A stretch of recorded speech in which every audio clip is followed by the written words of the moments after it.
If you are representing yourself in custody court and you are unsure how you should state your case, stick with me because I'm going to walk you through it based on the advice that the judge gave me when I represented myself in custody court. I represented myself. My child's father had a lawyer. I was granted primary custody of all three of our children. He was given weekly supervised visits. During our hearing, the judge looked at me and he said, "Okay, Mom, the floor is yours. Go ahead and state your case. Why should you have sole custody of the children?" And it was a complete deer in headlights moment for me because even though I had notes and evidence and I had an idea of what I wanted to say, I didn't know where to start or how to present any of this. And the judge immediately saw it and he noticed. He was very empathetic. He said, "Okay, you don't know how to start. Okay, why don't you start here?"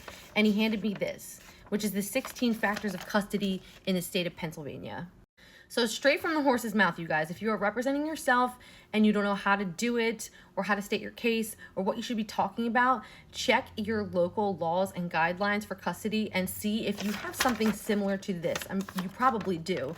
And you can talk about those things. It'll help you keep your case organized and get your point across. So let's just get right into it. The 16 factors of custody in the state of Pennsylvania. Even if you don't live in Pennsylvania, I encourage you to stick with me through this video because this is valuable information, and state to state, I feel, would have similar guidelines. This could inspire you to start putting your case together, so stick with me. Okay, 16 factors of custody. Number 1, which party is more likely to ensure the safety of the child? I'm going to be making a separate video talking about child safety because there are so many things that come into play when we're talking about the safety of our children. I will touch base on that. Just stick with me, guys. So which party is more likely to ensure the safety of the child? Number 1.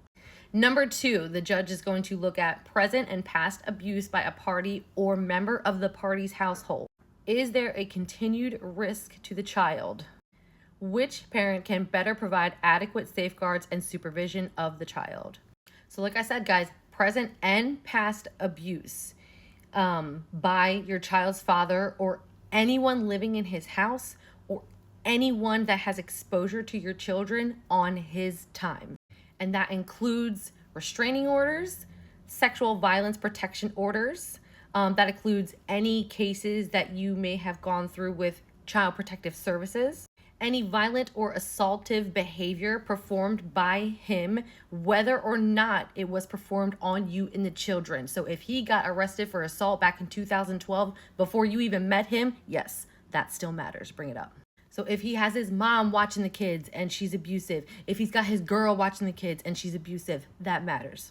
If there is a history of abuse on his end, or if there's a risk of abuse on his end, that matters. The judge wants to hear about it. Abuse and or violence, I should say. Number 3, who performs the parental duties on behalf of the child? Pretty self-explanatory. Who was taking them to the doctor? Who was driving them to school? Who was picking them up from school when they're sick? Who was taking off work when they are sick? You know what your parental duties are. That's what the judge wants to know. Who is performing those duties? Number 4, who performs the better need for stability and continuity in child's education, family life, and community life? Again, pretty self-explanatory. Basically, what that is asking is who is the active parent? Number 5, the judge wants to know about the availability of your extended family. So essentially, do you have a support network? And who are they? Number 6, sibling relationships. And they're talking about, and I don't think judges really like to do this, but I know there are certain cases where parents want to split up the siblings in custody. It's fucking tragic in my opinion, but so they want to talk about that. Is there a bond between the siblings when you're considering splitting them up? Number 7, the well-reasoned preference of the child based on child's developmental stage, maturity, and judgment. So depending on the age of your child, it will matter where they want to live. Number 8, attempts to turn one party versus another. So essentially, does dad have a history of trying to manipulate your children into believing that you are the bad one? Or does your children's father have a history of trying to manipulate the child in living with him? That kind of thing. It does specify here, though, a party's reasonable concern for the safety of the child and the party's reasonable efforts to protect the child shall not be considered attempts to turn the child against the other party. So that's good. Number 9. Which party more likely to maintain loving, stable, consistent, and nurturing relationship with child adequate for child's emotional needs? Again, pretty self-explanatory. Number 10. Which party is more likely to attend to daily physical, emotional, developmental, educational, and special needs of the child? So we're seeing a running theme here. They want to know who the consistent and active parent is. If you have documentation to prove that's you, bring it. Number 11, they consider the proximity of residency of both parties. Did dad move an hour away from everything that the child knows and loves? Yeah, he's probably not going to get custody. Number 12, each party's availability to care for child or ability to make appropriate child care arrangements. So again, who's taking off work when they're sick? Who's leaving their job site to go pick them up when they're sick? Where's the support network? Things like that. So if your child's father works from 6 a.m. to 6 p.m., they're definitely going to take that into consideration because he obviously can't be there to take care of them. Number 13, level of conflict between parties and willingness and ability to cooperate with one another.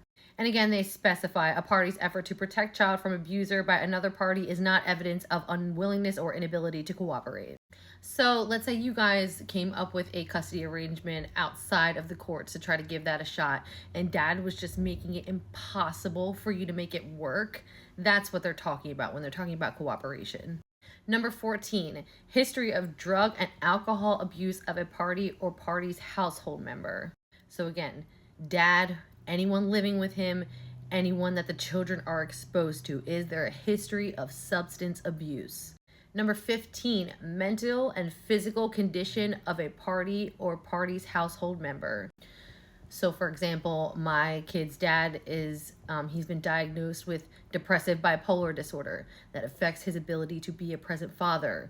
I brought that up just as an example. You can talk about things like that. That matters. And then here it just says number 16, any other relevant factor. So for example, a relevant factor in the state of Pennsylvania is Caden's law rebuttal presumption. The court shall only allow supervised physical custody between the child and the party who poses a risk of abuse. Caden's law is something that I will go over in another video, but that's just an example of another relevant factor. Another relevant factor that they bring up is grandparents and great-grandparents.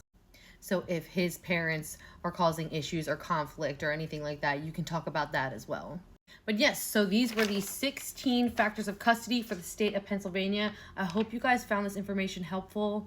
If you have any questions or you'd like to reach out to me, please feel free to do so. I will do my best to answer any questions that you may have based on my experience.